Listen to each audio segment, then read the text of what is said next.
never take me back to the strip club, Stevie. Y'all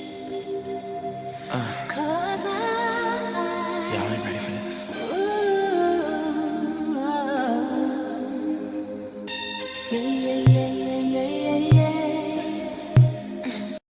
This yesterday, or I think the day before yesterday, Drake had released a song featuring Aaliyah, but the way they're crediting it is saying that it's Aaliyah featuring Drake. And I listened to the song, and I had to say it was very refreshing to actually hear Aaliyah's voice again, but it was bittersweet because she sounded great, but you got to remind yourself that she's no longer with us anymore, so I was very sad about that. But Drake delivered. I think the best line that and out of his verse was, "Every million I make, I gain an enemy or a cousin."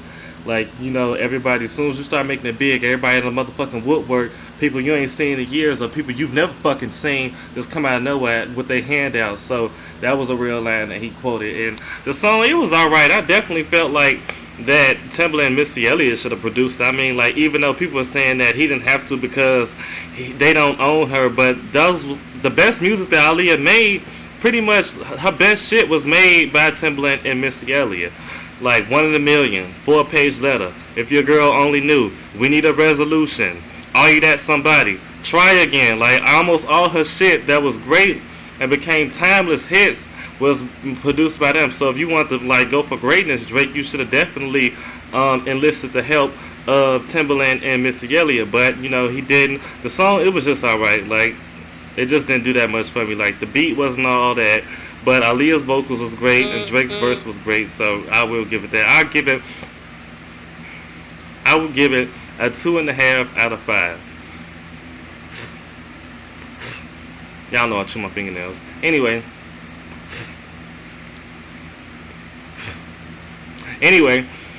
Love and Hip Hop. Oh my God, this episode was so great, and if I can remember it from the beginning to the end. Oh, and Bad Girls Club. If I can remember from the beginning to the end, let's just go get into it. So, episode opened up, I think. Oh my God, I don't remember. So we just gonna go all over the place. So, you know, Mimi, I'm just like looking at Mimi. I'm like, bitch, why the fuck are you so damn stupid? Like, she's laughingly stupid. She makes me laugh. Her stupidity humors me. I just don't understand. The thing is, I actually like Mimi. Follow her at Mimi Faust, Faust on Twitter. But I like her on Candy Coated Night. She made an appearance, and I liked her as a person. But on the show, I just can't get with this dumbass bitch. But you know, she was depressed about, you know, she said she was mourning her mother, and her brother, Mr. Bob Marley, looking like Rowan Marley, looking like he smelled like incense or some shit. Was on some port somewhere, and they went to go spread their mother's ashes over the I need a haircut, over the ocean, but it really didn't like they were spreading over the ocean. I mean, like, if you're gonna spread them over the ocean, really go in the fucking ocean. Like, you're just going on the shore and that shit gonna wash up anyway in the sand. But I digress. You know, it was a very emotional scene for Mimi, and we're gonna fast forward with that. K Michelle, she went to Rashida and Lil Scrappy's little mixtape event where they performed and everything. I'm like, what the fuck? It looked like they performed at somebody's goddamn house party. That shit was so low budget. You know, in that scene in the Fire Heartbeats when the Fire Heartbeats first signed with Big Red and they was like performing in like some dark corner with a fake ass camera and shit. It looked so ghetto. That's how they performers look like. People everywhere. I'm just like, damn, we look hot as shit up in there. I'll be in the back somewhere because, you know, people be huffing and puffing and breathing all on your ass, bumping you, stepping on your J's. I ain't got time for that shit. I don't have the patience. But anyway, they performed, and you know, K Michelle, she seen Lil Scrappy roll up in there with Bucky, aka Shay, aka Bucky.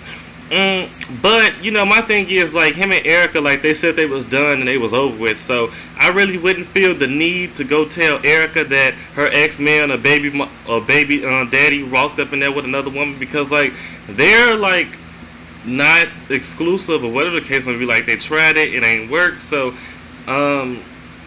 what can you do? What can you say? I was just like, oh, well, he with her now. I guess they over. But, you know, she felt obligated to tell a friend that her man, baby daddy, ex-boyfriend, whatever the case, was walking in there with another woman.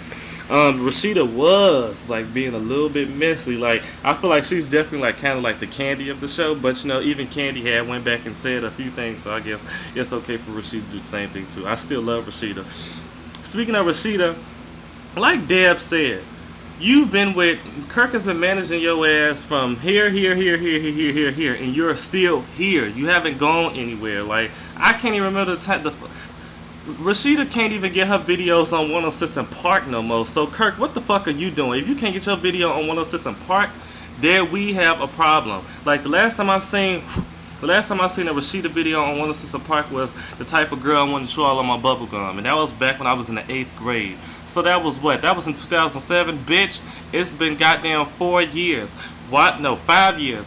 Why the fuck isn't her videos reaching 106 and Park? But that's neither here nor there. Kirk, like, he pretty much didn't understand where Rashida and Deb was coming from. But it was like, hello, you're the common denominator in all of this shit. Like, you claim we doing all this, but that's not where we want to go. That's keeping us at mediocrity. We trying to reach greatness. So, Kirk needs some panties. But anyway, you know, Erica, K. Michelle told her about Bucky. You know, she was like, you know, he's fooling himself. He's not playing me. He's playing himself. And I definitely understand. It's like she said, he can't be by himself because look, he's a mama's boy. Scrappy is gonna be one sad motherfucker.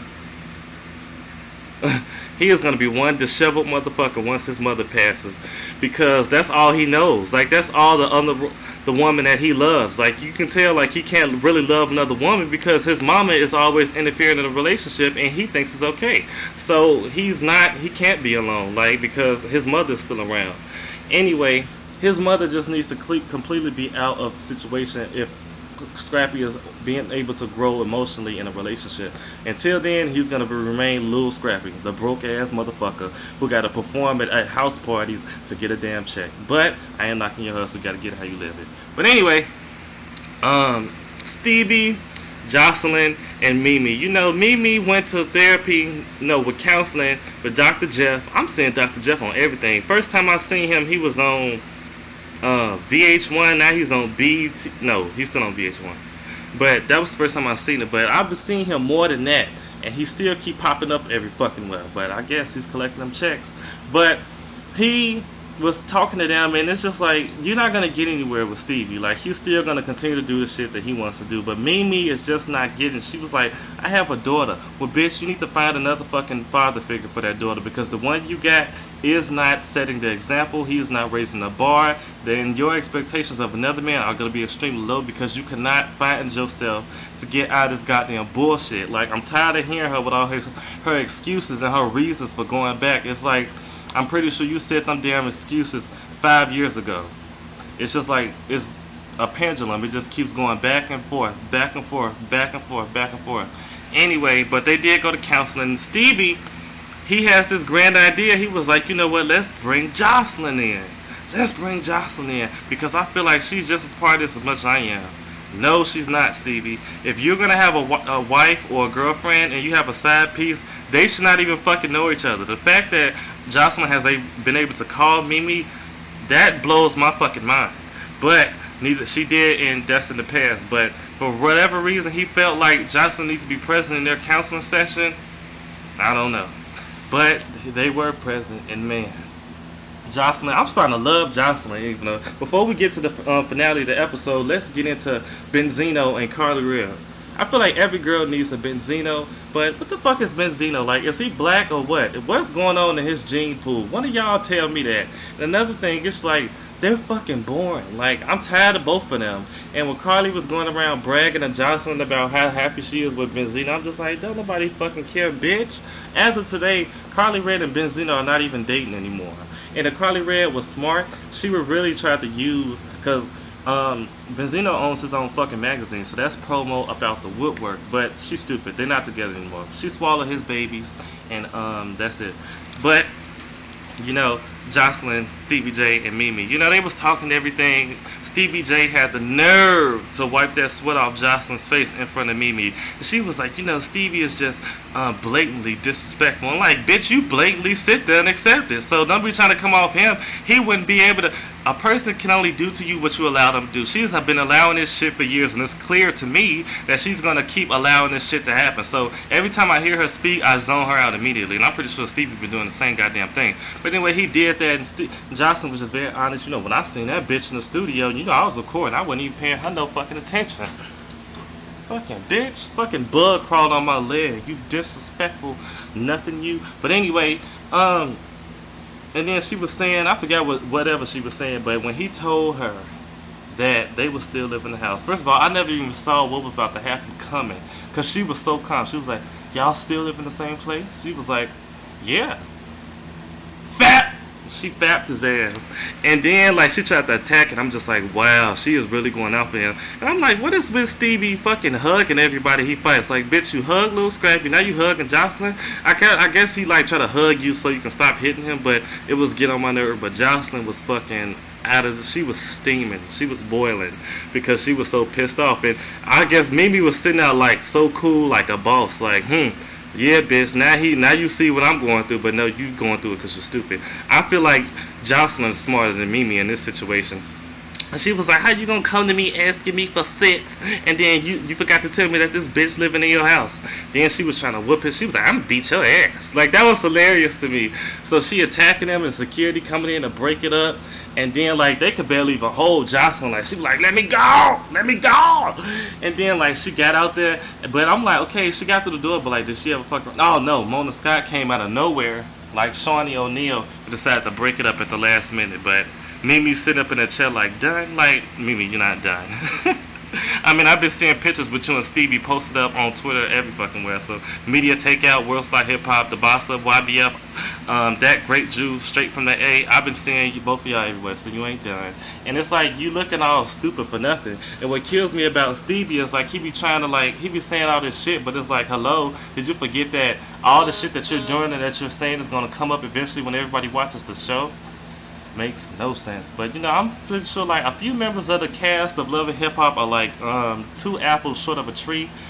So I guess. But anyway, I'm not even gonna talk about Bear Grylls Club in this video. The video's too fucking long, so I'm gonna leave this. So you know, follow me on Twitter at VicShamblies. Y'all have just wrote the Maverick. Peace.